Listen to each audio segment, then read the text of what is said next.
Well, oh yes, hey, how's everyone doing? Hello. That's a thing that just happened. That is Yeah. a thing that legit just happened. Well done. Thank you all for joining us. What do we want to do first? Do we want to recap? Do we want to? Sometimes I start. Well, I think we're gonna do an intro, and then we're gonna do the beautiful bean footage, and then we will go into it. Okay, That's a crazy idea. You sure about that? But yeah, so that's a thing. All right, here we go. Intro. Here we go.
All right, everyone. Beautiful bean back. footage! Yay! Yeah. So before we get into everything, Oh. can we take a minute to talk about Prodigy? Actually, and we'll do this at the end as well because there's this rule about primacy and recency. So I'm hoping that maybe if we talk a little bit about it, we talk a little bit about some of the things we can do to support Prodigy, maybe folks will remember.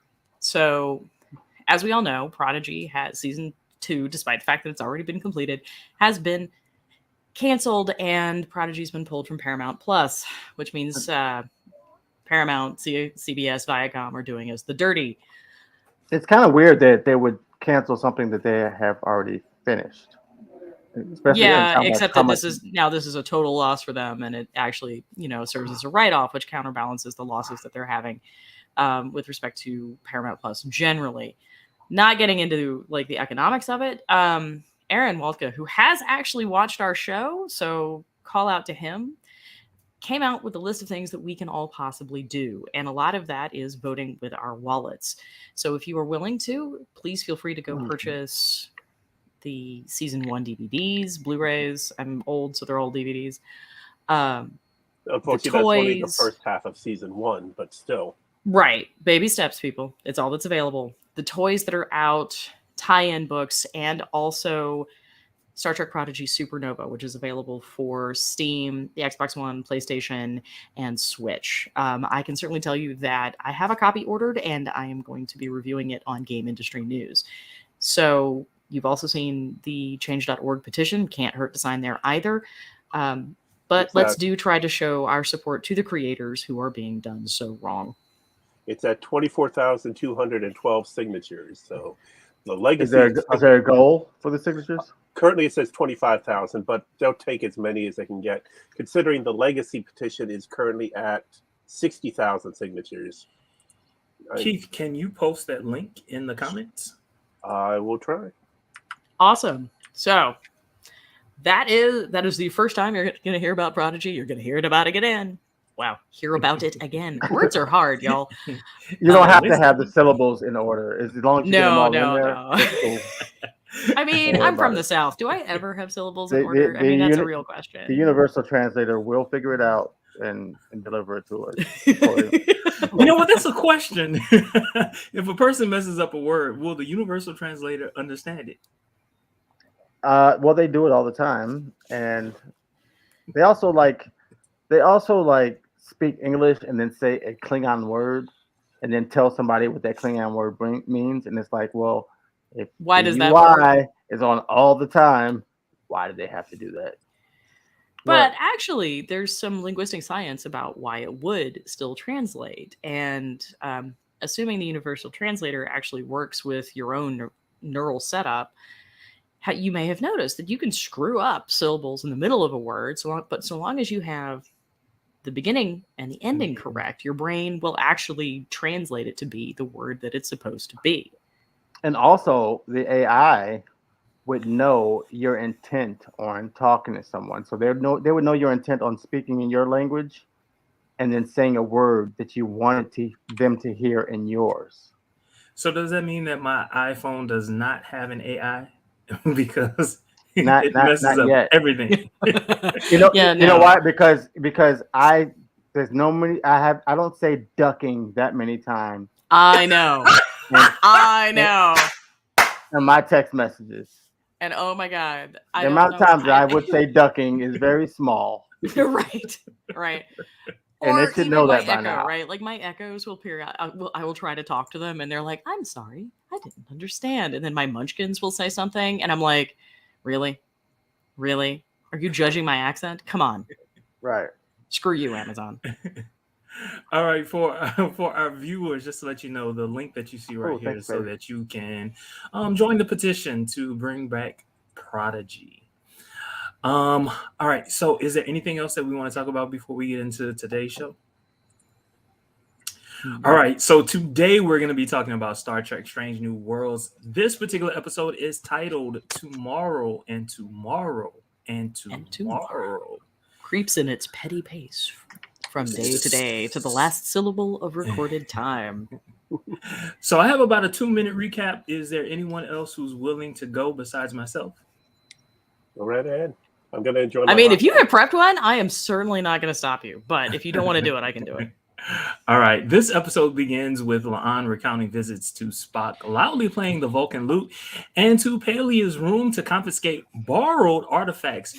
While sparring with M'Benga, he suggests she's lonely. While in the corridor, she meets someone who has been shot and told she must go to the bridge while handing her a device. She sees Captain Kirk instead of Pike in the captain's chair. Later, Spock is seen on the view screen hailing the Enterprise, asking for help from the United Earth Fleet against the Romulans, to which both the Vulcans and Earth are fighting. La'an and Kirk time travel to Toronto, Canada. Without tricorders, communicators, or phasers, they attempt to blend in. Kirk reveals his timeline is less than desirable. Kirk uses chess to earn the money after stealing clothes. Without revealing too much, La'an shares that her timeline is better because Sam is still alive, and Kirk is an explorer. Then a bridge is bombed, and La'an now understands the assignment. They notice a piece of debris that was blown using a photonic bomb. During a less than exciting car chase, La'an realized Kirk had never heard an infamous last name. The alien believer shows them an image of a Romulan ship. In Kirk's timeline, there will be an attack on a cold fusion plant, which is the deviation in their timelines. Needing an engineer, La'an remembers Pelia, the Lanthanite, is in Vermont. However, Pelia is not yet an engineer. They use a diver's watch with tritanium to help them find where the cold fusion is located. La'an sees her last name written on the wall of a building with a hand device that looks for DNA markers, which allows her to open the doors. But before that, Kirk and La'an kiss. The alien hunter is revealed as a Romulan who tries to slow the advancement of humanity. She kills Kirk. Then La'an kills her after learning the facility is also a genetics lab where Khan Noonian-Singh is located. The Romulan explained that Khan is the impetus for creating the Federation, and whole temporal wars were fought because of Khan. La'an is now faced with the boy version of Khan and realizes his future, though horrid, is exactly what needs to happen. When she returns to her time, she finds Pelia pleading her case about the statute of limitations over her stolen artifacts. La'an returns to her quarters and finds Agent Emily from the Department of Temporal Investigations waiting on her, who then reminds her not to share what happened. La'an calls Kirk after taking the watch off. They promise to trade stories over Sam if they ever see each other on a starbase. Ooh. We end the episode with La'an breaking down into near hopeless tears. She had fell in love with James T. Kirk, who's the only woman who has done so, by the way. Oh yeah, and she knew that she couldn't touch him because he wasn't the one that she was with But I think she was still happy that he was alive. I gotta say, that's a really romantic look at it. I'm not actually sure if it's so much Kirk, although I think she was concerned for him. Mm-hmm. But she's literally like has been put in a really terrible position of having to spare the life of. There we go. Thank you, Paul Wesley. Thank you, and Christina Chong. Mm-hmm. Of having to spare the life of a brutal dictator. She now is, in a certain sense, responsible for the eugenics wars, and I think that's a lot.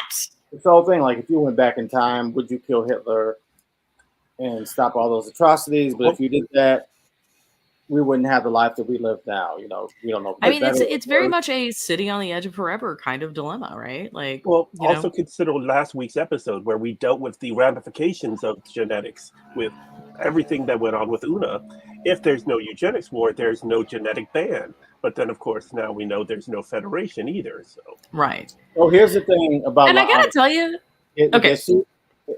Does she? So she is. I was always wondering, was she a direct descendant or was she a cousin or whatever? So they basically told you she is a direct descendant of Khan, right? I wasn't sure. I thought maybe. So if she is, genetics is passed down through generations. So if he was a eugenics experiment, then her DNA should show that, and she should not be Starfleet. Well, she talked about that last season, how kids would taunt her, calling her an augment. But the problem is, she shouldn't even be able to be in Starfleet at this point. I think there's such a distance between the augment degradation of genes. Right. Well, and it's not even just a question of degradation. I think, there's also, it's going to depend. Oh, let me put my lawyer hat on right now. It's going to depend on whether or not this is a strict liability crime or if there's an intent issue.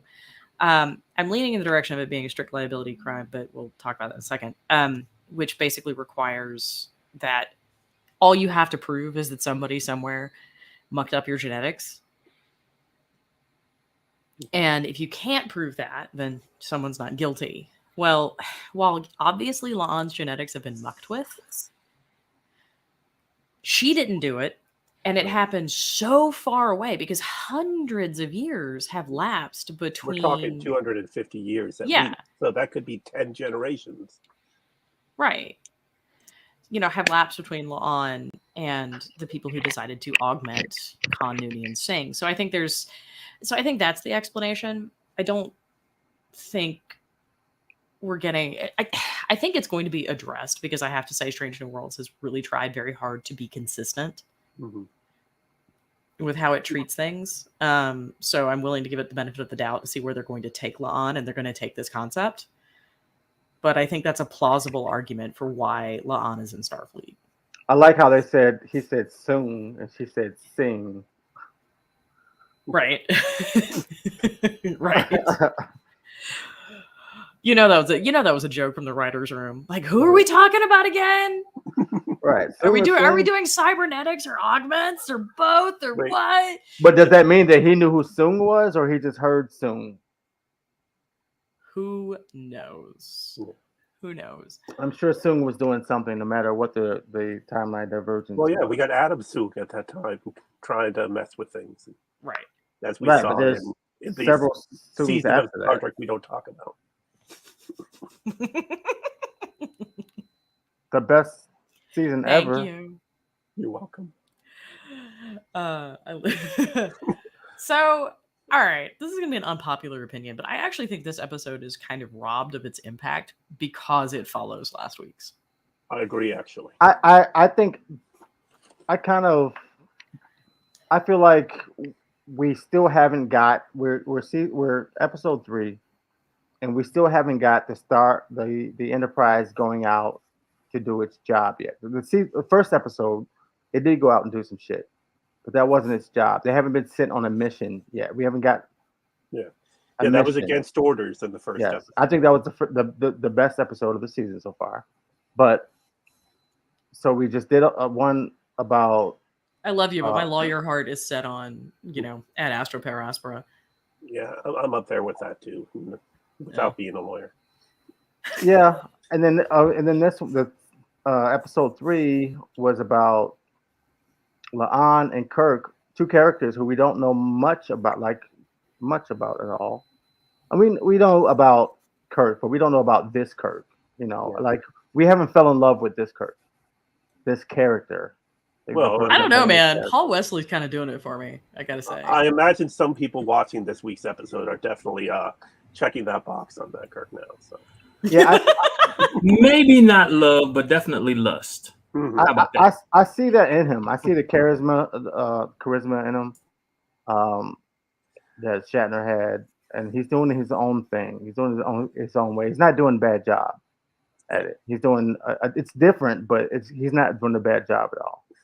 Yeah, this Kirk that we see in this one is definitely more laid back and more Shatner-like than we saw in the season 1 finale. Right. Yeah, but I fully expect him to walk out in like Sperry's at some point. He didn't fight anybody, did he? He just did a whole pinch. Yeah. He did a pinch. Yeah. And we now know that particular version of Kirk can make plum soup in the toilet. Yeah. In a Denobulan prison. What was he arrested for? They didn't say. No, well, no. It's the fact that he talked about a Denobulan prison that maybe United Earth Fleet got in a war with the Denobulans. I feel like there's a lot of conflict going on in that particular version. So, like, yeah, I think this was a war prison. My question is, I would like to know what made the Vulcans and the humans adversaries. I don't want to say enemies. I want to say adversaries. Maybe they were afraid. I mean, their first contact was from the Romulans, right? The Romulans bombed them. So why would the Federation or Earth be allies with the Vulcans? Well, they didn't know the Romulans bombed them. No, they didn't. But they never had. But they never had that sort of watershed moment, right? Like where they were recovering from the eugenics wars, and now we have first contact. There was never that kind of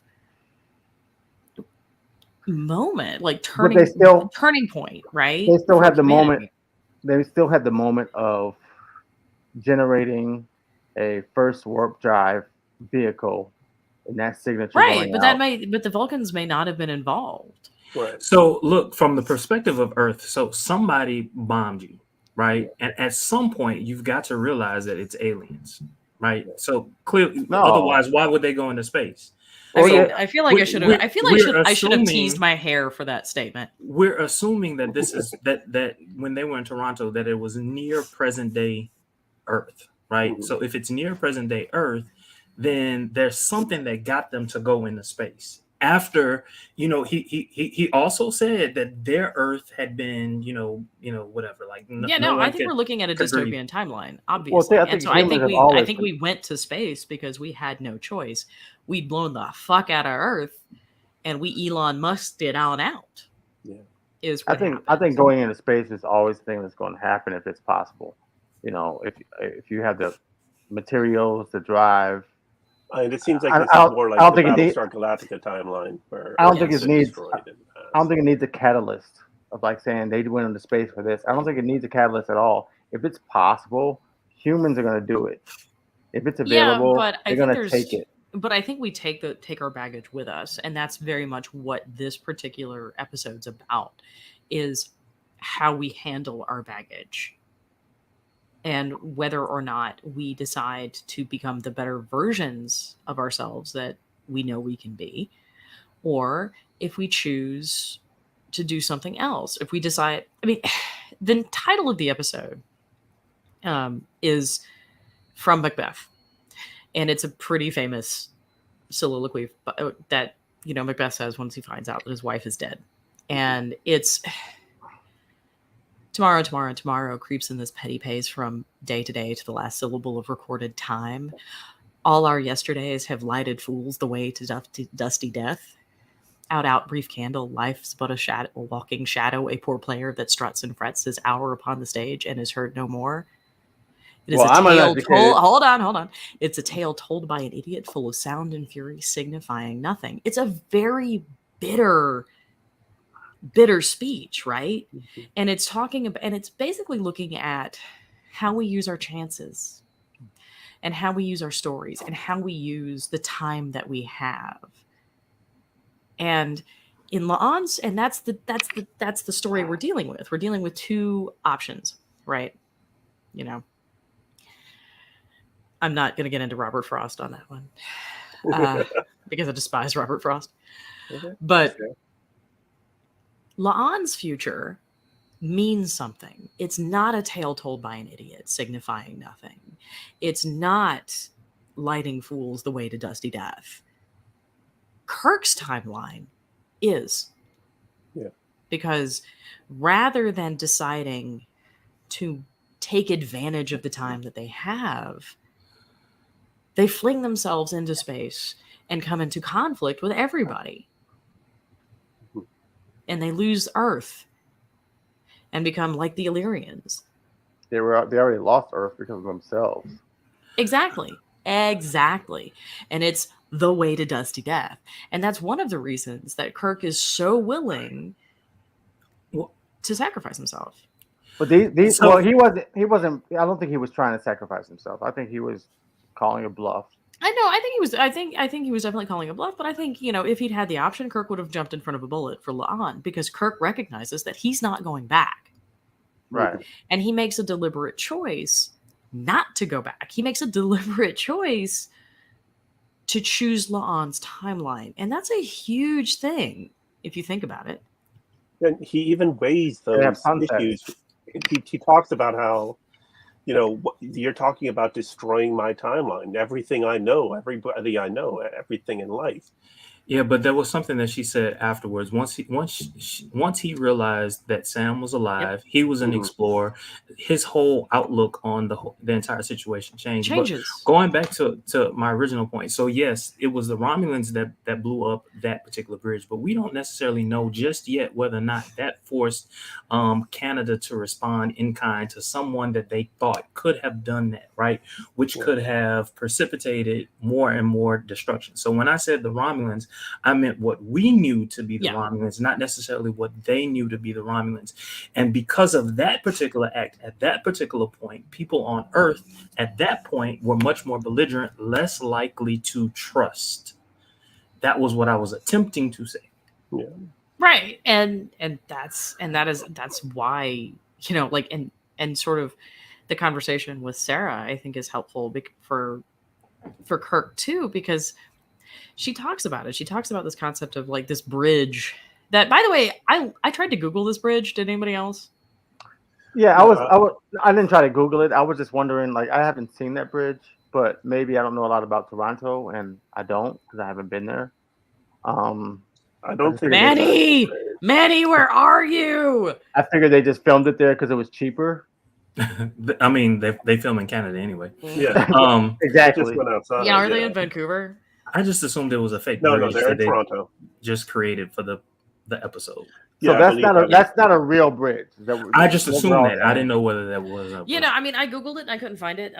So it may have been like a bridge that was created specifically for this. Because there are some pretty specific references in the episode about how this is the longest bridge and it's an international cooperation and all of yada yada. Which is interesting because who's internationally cooperating to build this bridge, y'all? I would only assume the United States. They didn't say a bridge between where. Well, I mean, Canada borders with other country, right? Canada has. But Toronto doesn't border the United States. It doesn't border the United States, but it has islands off the coast. Well, I mean, directly across Lake Ontario from Toronto is Niagara-on-the-Lake and Niagara Falls, which is the chief entry point for people coming into Canada from the United States. Then, of course, there's Detroit with the Ambassador Bridge.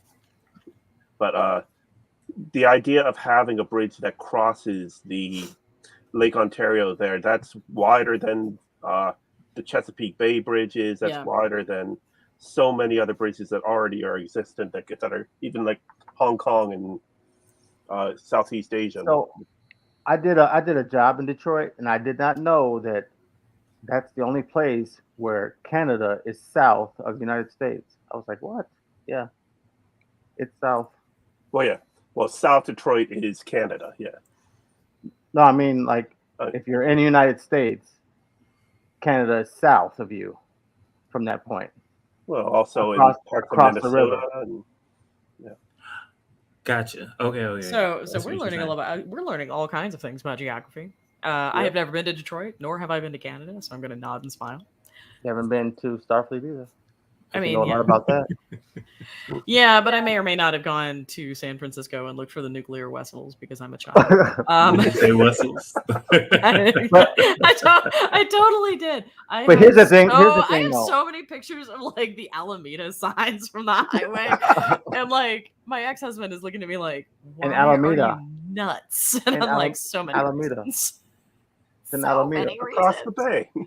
I love how he was like looking at them like they're the idiot because he's. I know, telling them- right? He's like Alameda. Alameda. But here's the thing, though. So they only talk about humans as far as occupying our solar system, and that's it. Yeah. You know, they have starships though, right?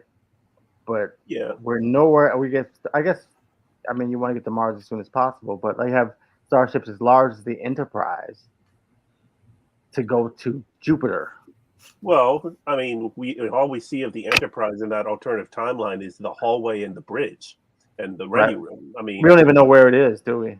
yeah, we don't know. I mean, it could just be the saucer section, or it could be, the size. No, I mean, we don't know where the Enterprise is in space. We don't know where it is. Right. But I mean, honestly, I suspect that we're looking at a much more militarized Enterprise for Kirk, which makes it kind of interesting that he handled La'an's appearance with the aplomb that he did. Mm-hmm.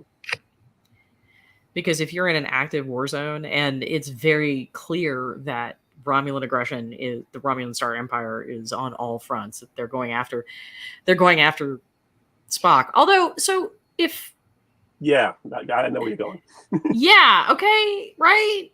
That doesn't make sense. Yeah. No, it doesn't. How do we get a Spock in a situation where the Terrans and the Vulcans are not aligned? Yeah. Well, because Earth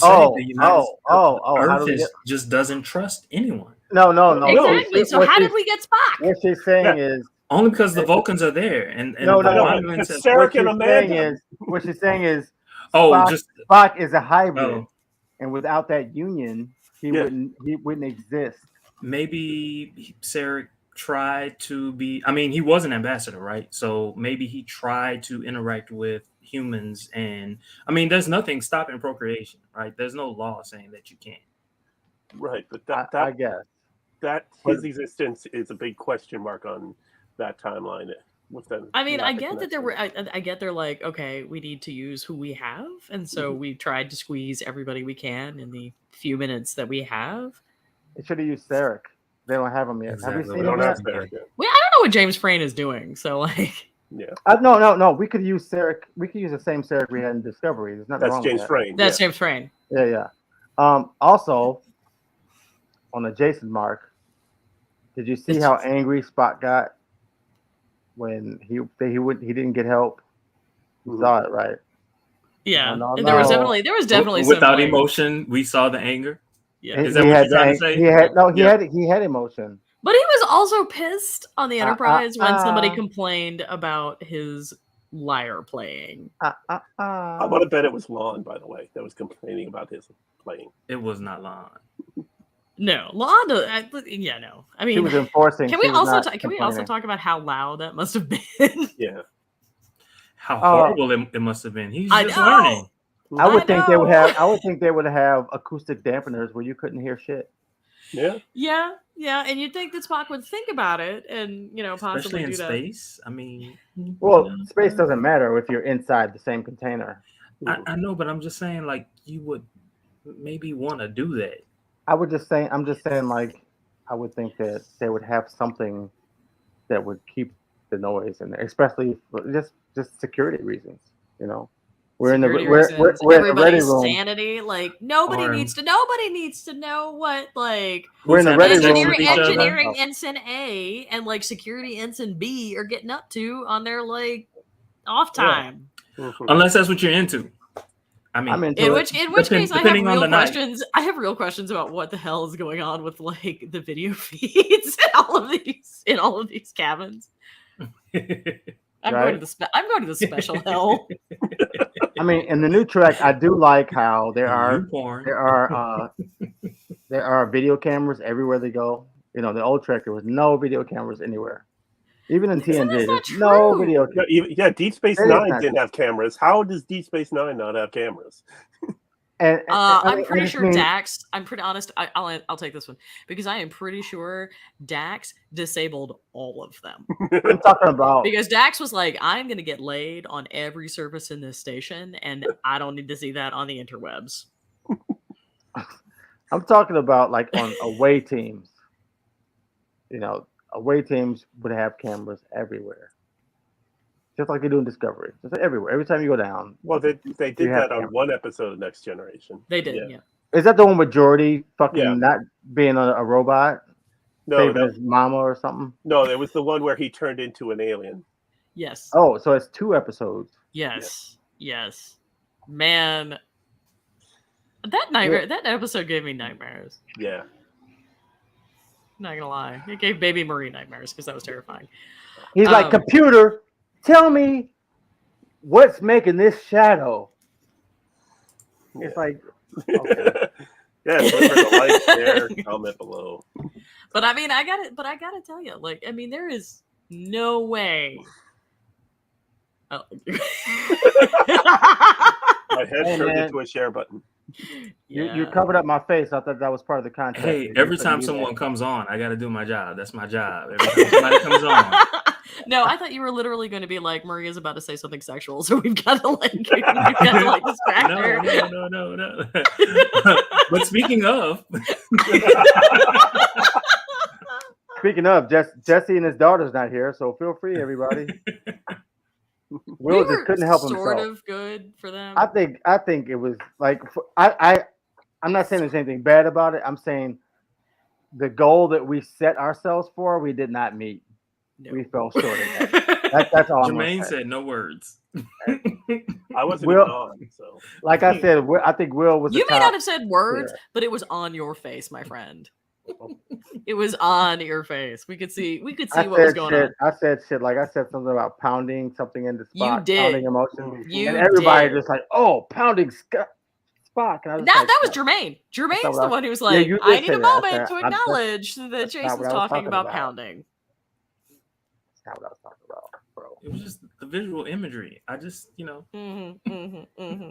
You're visualizing pounding in the spot. So who's this is my I believe you face. There you go. But all right, okay. So let's get back to tomorrow. So we've talked a little bit about La'an's, what she wrestles with when she has to make the decision to spare Khan Noonian-Singh. We've talked a little bit about why Kirk makes the decisions that he does. What else do we want to talk about? I mean, wait. Do you think other than the absolutely creepy little kids, which that almost looked like a Starfleet uniform set, by the way? But do you think she really wrestled with that decision? Yes, I think she did. Yes, most definitely. But she knows the outcome. She knows the overall outcome of killing him. Does she know? I mean, she knows Kirk's timeline. I think if she had not gone through that particular experience, had she not, I'm not gonna say fell in love with Kirk, but whatever it was, definitely fell in love. Had she not experienced that, I think she might have wanted to kill Khan, but knowing what she found out, the fact that Khan, it's because of Khan that the Federation was created. It's because of Khan. You know what I'm saying? Exactly. It's because of Khan all of these things happen. So now she's like, you know what? No matter what I've experienced, everything in life is so much better because of Khan. And I think there's also an element of the fact that she's making it. And I sort of see why including this episode following Ad Astra Per Aspera, right? But I think part of it is also that she's learning to let go of her bitterness. She's learning to let go of this narrative that she's received, right? Like that she is inherently bad because she is related to Khan Noonian-Singh, the same way that, we all kind of have to give up the internalized messages of we're bad because of the color of our skin, or we're bad because of who we're attracted to, or we're bad because we're what gender we are, or what gender we're not. Yeah. I wish we'd had more time in the episode to sit with that, because that's such a huge thing for her to be able to reject this narrative that she's been fed.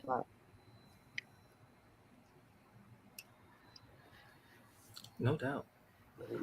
And I think the fact that it's coming in on like Pride Month, not an accident. Yeah, I just went to Israel and they had like a whole Pride parade there. And I came back here and it's like, oh, Pride again. Why your eyes so big, bro? In Israel? Oh yeah, I was in Israel. I mean, Netanyahu's government is like not feeling the gays right now. They're not. Oh, me and Netanyahu we cool. Are you? I mean, shalom, my brother. Oh, I went. Never mind. Oh, I went to the Wailing Wall. I went to Jerusalem. I went with the Palestinians and Jericho, where they told me don't speak Hebrew there. Don't speak Hebrew there. Okay, gotcha. You're like, I'm good. Right.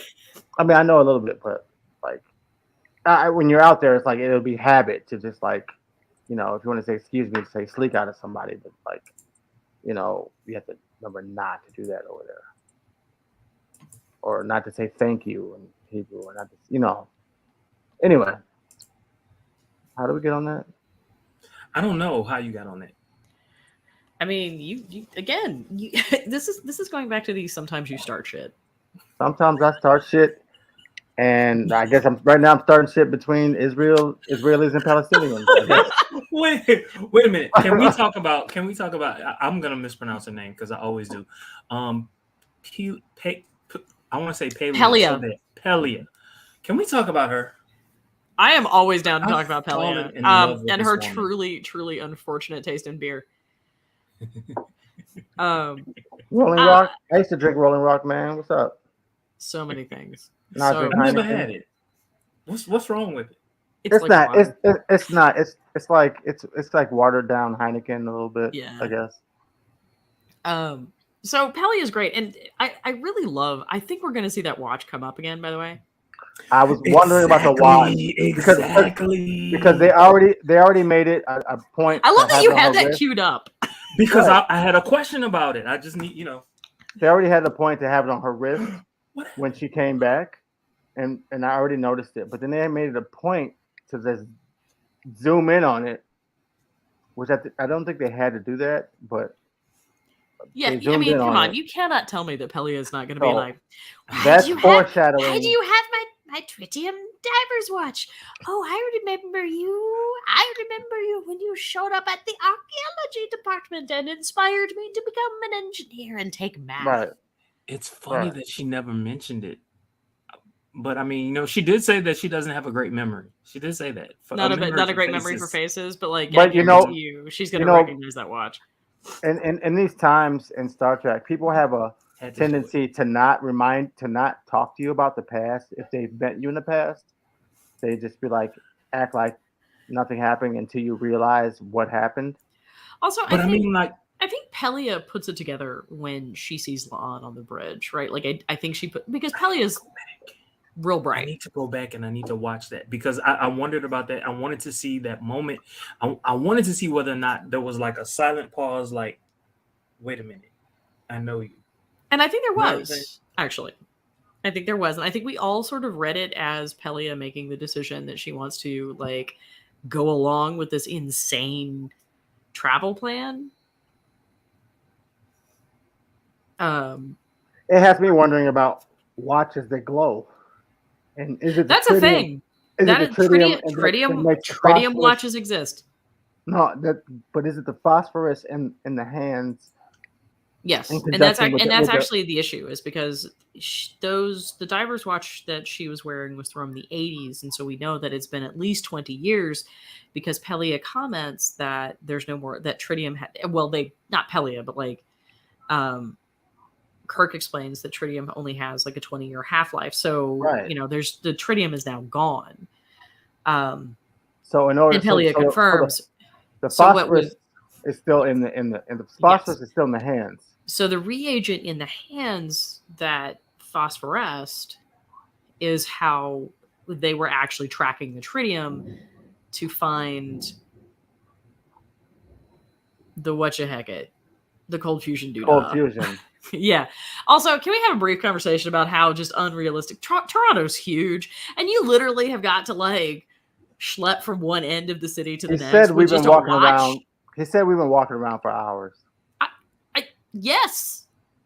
Yeah. Well, yes. How much space can I gotta tell you? I think it's less likely. 10 blocks can take a minute, right? Like, I think, come on. As far as the storyline, it's less likely that they would have happened upon the that person, the Romulan that was taking pictures and stuff. That they happened upon that person, Sarah. Yeah, and happened upon. I feel like that was far likelier because there were so few people there. I guess the Canadians are much nicer and less gawkier than the rest of us. We'd have to check with Manny, to be fair. Or we can just look at Manny and just be like, yeah, they're nice. Right. Manny is one of the nicest people I know. The other nicest people I know are, in fact, Canadian. So, yes. Manny is from Canada and from the Middle East. I don't know where he was born, but his formative years were like that in man. Canada. That man has real affection for Hamilton, Ontario. His formative years were in Canada, and the reason I know this is because he would tell stories about growing up to kids, and he had an afro and all the other good stuff when he was a kid. So I know, that's where he's from. Is he a fan of Bullwinkle? We've never discussed. That strangely, that has not come up. I don't know. Okay. I don't think Manny is as old as you and I. Oh, okay. Really? Yeah. I think he's like maybe about 10 years younger. Oh, so he don't know Bullwinkle. I don't know. I feel like Bullwinkle was. Marie, do you know Bullwinkle? Yes. Okay, then Manny must know Bullwinkle. I do know Bullwinkle. Who was that guy? Moose and Squirrel. Moose and Squirrel. Yes. He was like a guy on Bullwinkle, but he was an old guy. He always told a story. And at the end, he would say, "Quite." Jason McCann. Anyway, I'm going to look that up. Somebody knows what I'm talking about. I don't even know how we've gotten from like Star Trek to Bullwinkle. Like I'm so confused. Canada. So look. Oh, Canada. Yeah. Can we talk about this car chase scene? I hate it. No. Wait. I think you were quite correct when you're like this car chase shit. Like that's really where you wanted to go. I did like how he didn't just know how to drive a car at the beginning. That was nice. At least they gave us that, but then all of a sudden he's in a car. It's a little different from 7 to 9, but you can argue 7 assimilated that knowledge, I guess. But I'm sitting over here like not only did we find the car he chooses is a red Dodge Charger in Canada. I'm pretty sure it's a Dodge Charger, right? Like I'm not making that up. Yeah, there's something like that. I don't know cars. I mean, it's definitely a muscle car, is what it is, and I'm just like, oh look, Kirk's penis remains small. I will say this.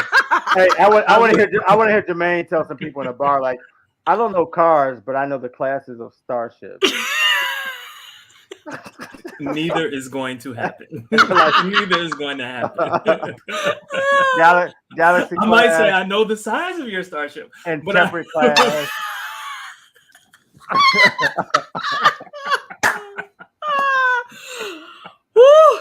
But look, there was something that I saw that I was like, whoa, wait. Kirk, he went up to the guy and he just, he knocked him out. He not strangled him. Pinched him.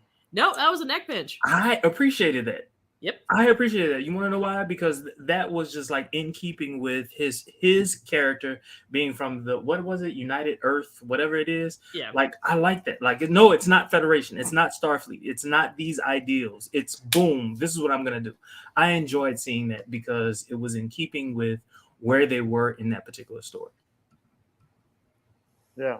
I do know that I will say this. I want to see more of Paul Wesley's Kirk after this. I really do, because I think I do, but I don't want it to be a Kirk show. You know? I said I didn't want it to be a Spock show either, because I was done with Spock, but now I'm really content with Ethan Peck. So, like, Well, I mean, Spock is part of the crew, though, so that makes sense. And what's great about Lieutenant Kirk, though, is that he's very different than any of the previous iterations of Kirk we've gotten. Nope, not this. I'm sorry, please keep talking. I wanted to show a particular scene. I'm just going to talk now since Jason went away. Okay. There was a scene when the two of them were trying to change clothes. I thought I Oh yeah, and they come out wearing the same outfit. Yes. Yeah. I thought that was cool. Okay, I think I had to delete it.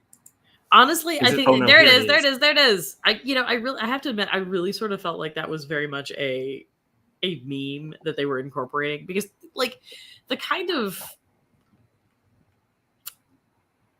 the references to pop culture here have been really in this episode are present, but really subtle, and I liked it. Also, I was really entertained by watching, La'an feel vaguely embarrassed by watching Kirk strip. Embarrassed? I don't know. Was she embarrassed, or was she like verklempt? No. I think she was initially verklempt, and then I think she was like, "But wait, I shouldn't be doing this." Was it because he was her superior? Alleged, not really. No. I think that was very much a you got caught checking out somebody. The walls coming down. The walls are falling down. Shatner. He's not as built as Shatner. Dude. What'd you say, Jason? He's not as built as Shatner. Did y'all understand what he said? Nope. I can't understand. Yeah, all of a sudden, Jason, you are lagging. See, that was what was happening to me a few minutes ago. You guys started sounding like, just a word mash, so I had to completely restart my system. Well, we're glad you're back. Thank you. No doubt. Did anybody bring up? Did anybody bring up? We hear you intermittently. But did anybody bring up what, Keith? Did anybody bring up the 1992 comment? No, we were going to get there. We were actually going to get there, because you're right. This is a bit of a retcon. Yeah. I think it works, but take it away. Well, yeah, they referenced that she's been waiting for Khan for 30 years, since 1992, which, of course, in the original series, that's the time frame we were told that Khan came out, and of course, that's been retconned by the season of Star Trek that we don't talk about, as well as other references, including in the very first episode of Strange New Worlds, where we get the second Civil War becomes the Eugenics War becomes World War III. Yep. Whereas original series made it clear that they were two different conflicts. Now they've been pushed together. So, and one of the things I really like about Strange New Worlds is that they're trying really hard to fit into canon. There are pieces of canon that don't work, and they've taken a pretty good stance on being more flexible with that. Because in the 60s, right, the 1990s were 30 years away, right? Like, I mean, yeah, we could have sleeper ships, we could have cryogenics, we could have genetically engineered humans, and all. But in 2023, we were more concerned with Ross and Rachel than we were with eugenics. Yeah. You mean 1993? Yeah. Well, yeah, no, but like in 2023, when we're talking about like when these things are airing, we transposed it in our head and we understood what she meant. Yes. Well, there was because your universal translators were paying attention. There was, and then Keith is like, "But I'm gonna get you, Marie, and your little kitty too."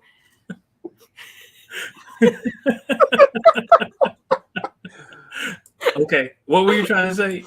Well, there was actually an article, I can't remember where it was posted just a couple months ago, about explaining why Khan hasn't happened yet in Star Trek. And Like, and it's just pretty much saying, why is there such a difference in how everything looks in Strange New Worlds and how it looked in the original series? And they gave the explanation of, well, that's because the time travelers keep mucking everything up. So you know, get there's these that little for things. sure. But frankly, let's all be real. Like, budget. Yeah. Budget right now. Like, I see this on shit posting, Star Trek shit posting on Facebook show up a lot. You know, like, yeah. Why did the Klingons look different? Budget. Right. You know, why does the Enterprise look so much fancier than it did in the original series? Well, folks, budget. Yep. And because there are things that I think we have to acknowledge, right? Like, I mean, yes, new Trek is trying really, really hard to be consistent in a way that we didn't see even in 90s era Trek. Definitely not. But also I think we have to be realistic. We are talking about TV shows, and you know, like Strange New Worlds has that massive AR wall set, so they're able to do all kinds of amazing things. Yeah. And why shouldn't they take advantage of that? I just think back in season 1 where you had Una and Lon walking on the Enterprise, walk to get to the sports, that main section where people find. And because they created the bubble for them to get up, but they wouldn't have been able to do anything even close to that in 1967, right? Like, I mean, also briefly, Paramount, if you're listening, and I know you're not, but like, if you could make the Scorch available to purchase, that would be great. Yeah. Do not snort Crown up your nose. It will. I'm sorry. Let me press mute.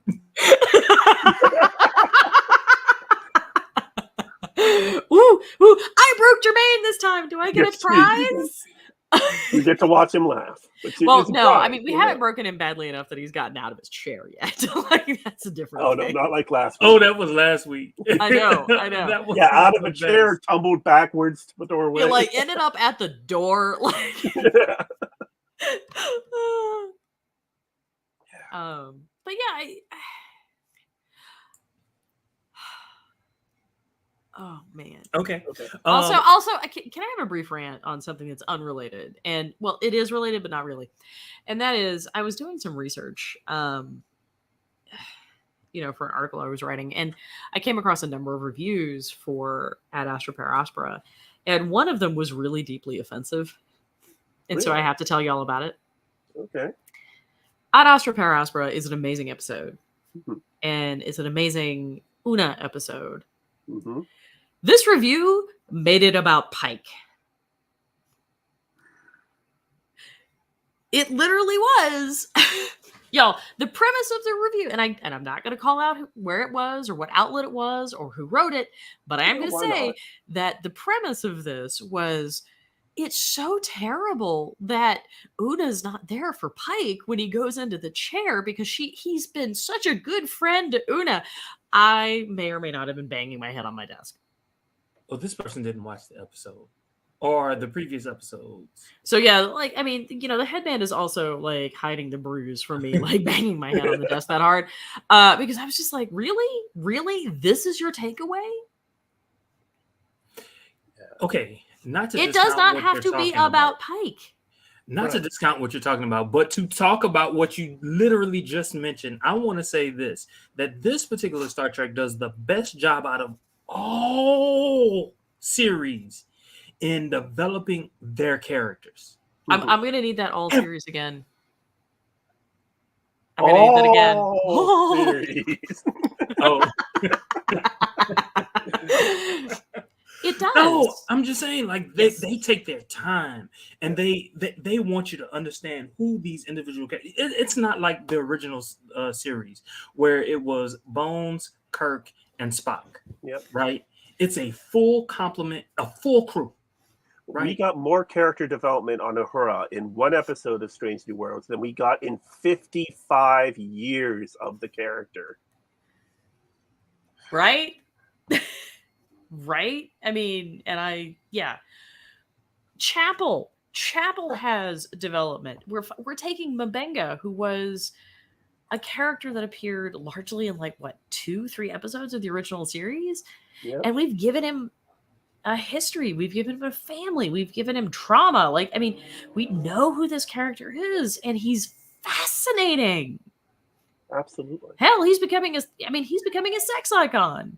Right? He's fandom. sparring with Lon. I mean, I know, but let's have a moment to appreciate how awesome that was. Yeah.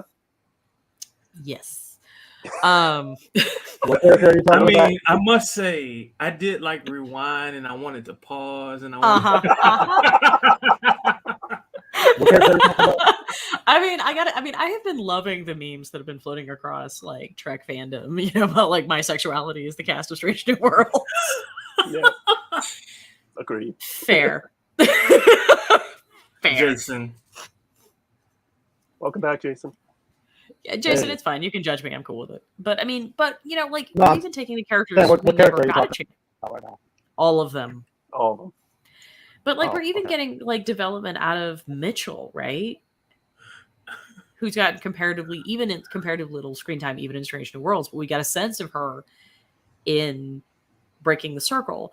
And then, you know, like we've got Ortegas, who's been like slaying every time she's on screen, and we have a sense of who she is, right? I mean, even to Pring last season. So true.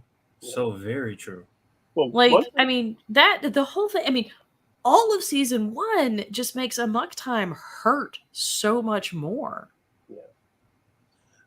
one thing that's interesting to note is how little of Pike we've gotten across 3 episodes now. He was in 3 minutes of the first episode. Yes, I noticed that. Only about I noticed that very much. 10, 15 minutes of last week and 30 seconds this week. Dude, you know, like I know we said Pisok wasn't coming back. I know we did, and we were all like, please God, don't. But I think it's coming. I think we're going to see that pop up again, and I think we're going to get a major Pike episode this season. Well, It's okay.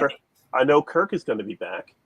They he only said it was 1 episode, but we now know it's more. Yeah. I thought it was 3. I read something that said that he was going to be I in feel at like- least 3. Well, I feel like I would like to see more out of Sam. I'm not going to lie. You might see something out of him, I think. Not a lot, though. It's not just me, right? Like it's No, not it's just me. not you. Okay. No. Jason, we Because can't literally hear all you. I see, I mean, seriously, Jason is kind of looking like something out of a Harryhausen movie. I don't know who that is, but it's Harryhausen is the It's very slow, claymation man. stop motion guy. So like the original Clash of the Titans. okay. Yeah. Okay. Like there's nothing, then all of a sudden we hear a bunch of words all together and barely understand. Yeah, we're really having trouble hearing you, man. Oh, that sucks. I just restarted my computer and everything. That we got.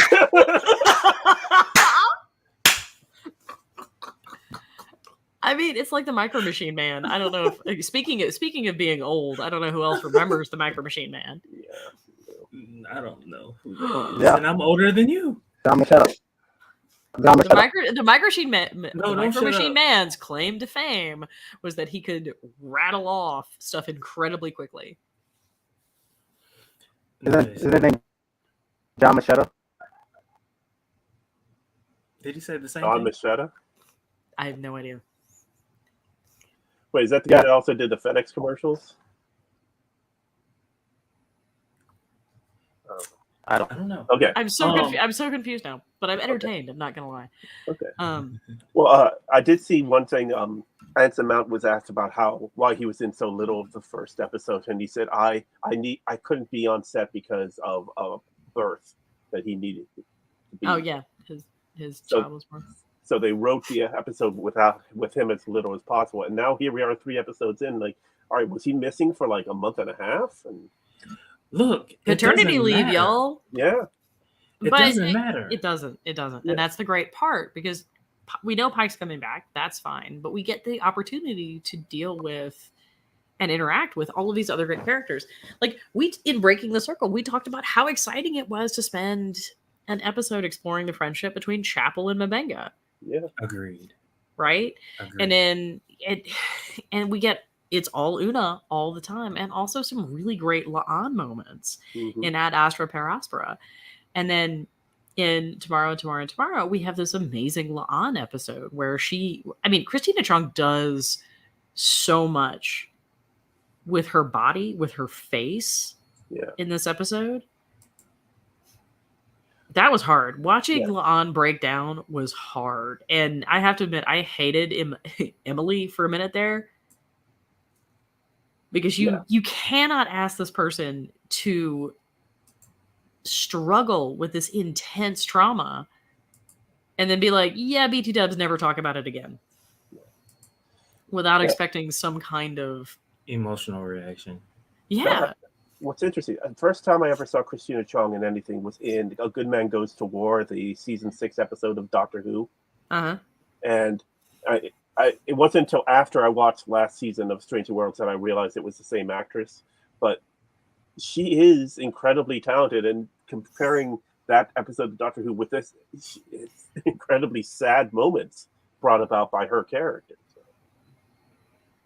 Yeah. That was fantastic. I mean, we get and even if Kirk's a side character really in this series, I have to say the investment in interacting with him was paid off in dividends. Absolutely. Well, we saw in the season 1 finale, she was on the Farragut under Kirk's command. So I don't know if she was first officer or which they didn't say, but she was wearing the gold uniform. So I mean, this is going to be like quite the party. Yeah. I would really like to. I want us to get an Ortegas episode. It's coming up. It's one where they're supposed to be going to a planet because they released a clip like 6 months ago of her getting all dressed up and like trying on hats and then getting ready to walk out and then getting told, no, you're not going. That's right. Just turning and walking back. Like, this is bullshit. Yeah. This is bullshit. Right. Well, look, I will say this. Their particular writers, I don't know if it's because of the cast. I don't know if it's because of having to fit all of these different parts of canon into a story that they want to tell. I don't know if it's any of that, but these particular writers are outstanding. I think it's a little bit of all of the above. I think we've got a writer's room that's very on point and very unified in their vision. So they're able to build off of each other collaboratively really beautifully, and it's showing. I think we've got, for the first time in a really, really long time, a cast with the same level of chemistry that we got in TNG. Like, and great actors. Yes. And I really feel like they legitimately like each other and they like working with each other, and it shows. Mm-hmm. And so we get this tremendously wonderful chemistry between all of them, and that's just a joy to watch. Yeah, there isn't an odd one out. Like, we had good cast on Deep Space Nine, but it was obvious that some members of the cast of Deep Space Nine didn't get along with certain other members. Oh, like who? Do tell. They're starting to die. It's fine. That's the thing that just came out of my mouth. I'm going to hell. Like, I mean, nobody liked Marco Limo. Yeah, well, yeah, no. Well, I don't consider him a cast member. I mean, he was pretty much there for most of the episodes, but for example, Louise Fletcher and Armin Shimerman were very close. Mm-hmm. Really, very close. And when she passed away, I mean, he was legitimately grieving. I did not know that. Apparently, Louise Fletcher was just a great human being, despite the fact that she was just an epic villain. Yeah. So this is what I know. So good. This is what I know. Like, in Hollywood, you're not cast unless people like you. The more you're cast, the more they like you. That's how I know she had to have been good. And think about it. Her roles were very diverse. Yes, she might have been villains, but the type of villain that she played. And Nurse Ratched is a very different creature than who she was in. What's that? It was on Showtime. That Gothic story. Oh gosh, that we all read. The Flowers in the Attic. She was one of the villains there. What about the one people living in? I don't know if it's Detroit or Chicago, but a whole bunch of white people. The next door neighbor was black. She was married to a white guy who owned a bar. Shameless. Oh, right. Yeah. She was in Shameless. I mean, Louise, she is all over the place, great. Man. All over the place. But so yeah, like, but there were definitely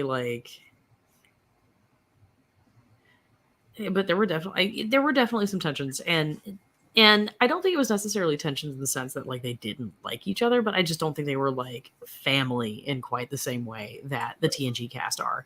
And that's what really saved season 3 of Picard. Yeah. Because all of those folks were super excited to be back together with their buddies. Absolutely. So I get the feeling in Strange New Worlds that we're dealing with that kind of chemistry, and sometimes it works and sometimes it doesn't. By the way, next week's episode, Among the Lotus Eaters, is the Ortegas episode that we were promised. I'm a little concerned about the Lotus Eaters, not going to lie. But we'll talk about that when we get there. However, we are at the 5 minute past the hour mark, and I do, once again, owing to primacy and recency, I do want to remind everybody that there are things they can do to support Prodigy and Prodigy's return, up to and including purchasing the Playmate toys, the tie-in books. There's supposed to be a Target. I went to my local Target last weekend, and they didn't have them, but they are available at other places, so... Amazon has marked them down. They are now $13 per toy. So make of that what you will. Amazon also has discounted rates on Prodigy, Star Trek Prodigy Supernova, at least for the Switch. You can also still purchase it directly for Xbox One and PlayStation 4. Sign the petition. Yep. Sign the petition. I hate to see us lose such a wonderful, wonderful addition to the franchise. Yeah, I think especially since you see how that game just to see what it's like for the Switch. Right. Especially since this is the show that's really aiming for Star Trek's long-term future, because it's trying to bring the youngins in as best as possible. But without sacrificing Star Trek's principles, and without spoon feeding it. Like, I've seen a lot of criticism on Trek Book recently about how Prodigy is a kidified version of Star Trek, and it's really not. Well, the fact that you had in the finale episode, you had the killer robot not, just pin all of the kids to the side of the ship rather than killing any of them. Well, if you look at the character, you want to wait. You want to argue with me now that adult Star Trek doesn't occasionally warp the bounds of suspension of disbelief? I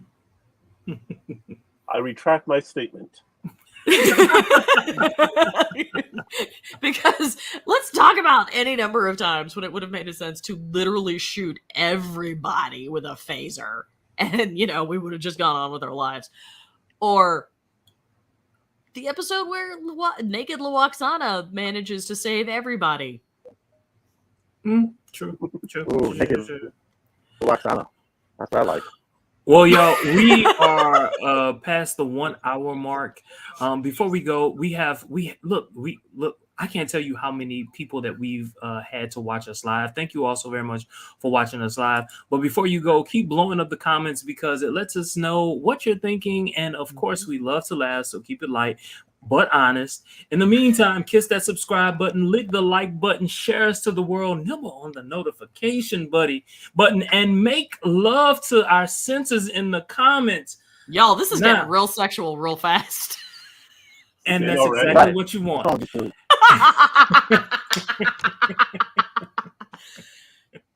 See y'all. Touché.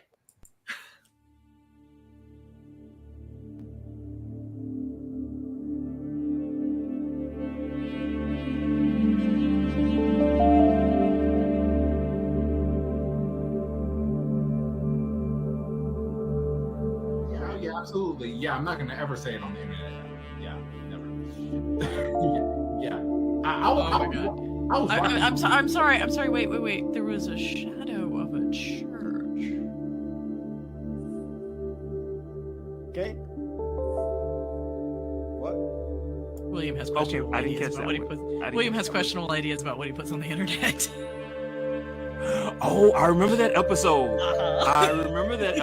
Yeah. Wait,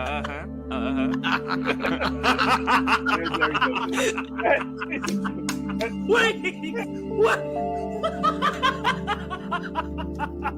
Wait.